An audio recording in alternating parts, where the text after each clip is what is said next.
बिस्मिल्लाहिर्रहमानिर्रहीम। अस्सलामु अलैकुम वरहमतुल्लाहि वबरकातुहू। आज हम बना रहे हैं मुगलाई मटन कौरमा। अगर आपको हमारी वीडियो अच्छी लगे तो लाइक करें और हमारे चैनल को सब्सक्राइब करें। तो शुरू करते हैं। मैंने 1 किलो मटन लिया है, 3 दरमियाने साइज़ के प्याज लिए हैं और इनको फ्राई कर लिया है। आधा कप दही, सब्ज़ धनिया, साबुत मसाले में मैंने 1 दालचीनी का पीस लिया है, 3 सब्ज़ इलायची, 4 लौंग, 10 काली मिर्चें, 1 बड़ी इलायची, 1 टीस्पून केवड़ा वाटर, हाफ़ टी स्पून गरम मसाला पाउडर, 2.5 टेबल स्पून अदरक और लहसुन का पेस्ट, 1.5 टीस्पून कश्मीरी लाल मिर्च का पाउडर, हाफ़ टी स्पून हल्दी पाउडर, 2 टीस्पून धनिया पाउडर, 1 टीस्पून ज़ीरा पाउडर, नमक हस्बे ज़ायका, 1 चुटकी जायफल पाउडर, 1 चुटकी जावित्री पाउडर, 2 टीस्पून लाल मिर्च का पाउडर, 15 काजू, 2 टेबल स्पून घी और 3/4 कप ऑयल। जग में प्याज डालेंगे,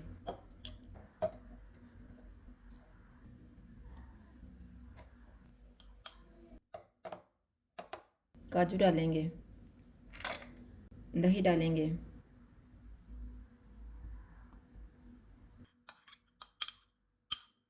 1/4 कप पानी डालेंगे और इनका पेस्ट बना लेंगे।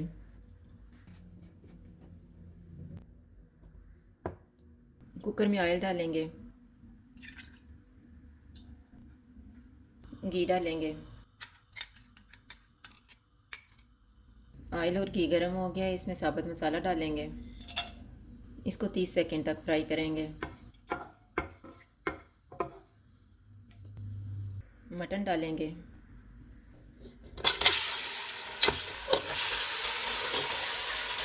अदरक और लहसुन का पेस्ट डालेंगे। चूल्हे को खोल रखेंगे और इनको 4 से 5 मिनट तक भूनेंगे।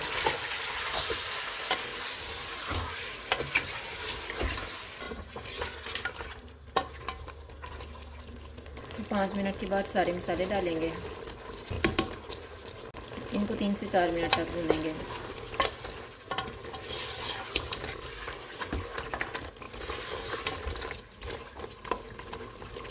चार मिनट के बाद इसमें दही, प्याज और काजू का पेस्ट डालेंगे।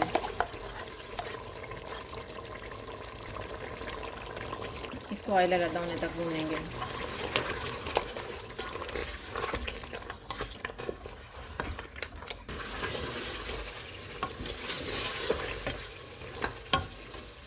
मटन को मैंने 10 मिनट तक भूना है। अब ऑयल अलग नजर आना शुरू हो गया। इसमें 2 कप पानी डालेंगे।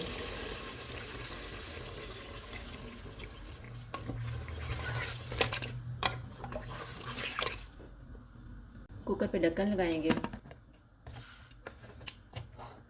विसल चलने तक चूल्हे को फुल रखेंगे। बाद में चूल्हे को मीडियम लो कर देंगे और इसको 10 मिनट तक पकाएंगे। कुकर की स्टीम निकल गई है। अब हम इसका ढक्कन खोल लेते हैं।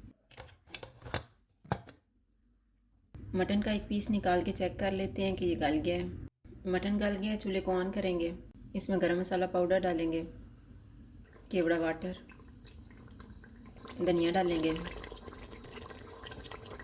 इनको मिक्स करेंगे।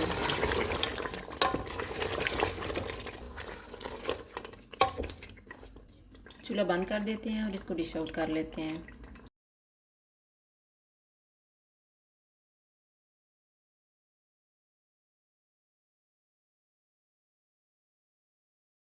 मुगलाई मटन कौरमा तैयार है। अगर आपको हमारी वीडियो अच्छी लगे तो लाइक करें और हमारे चैनल को सब्सक्राइब करें। शुक्रिया। अल्लाह हाफ़िज़।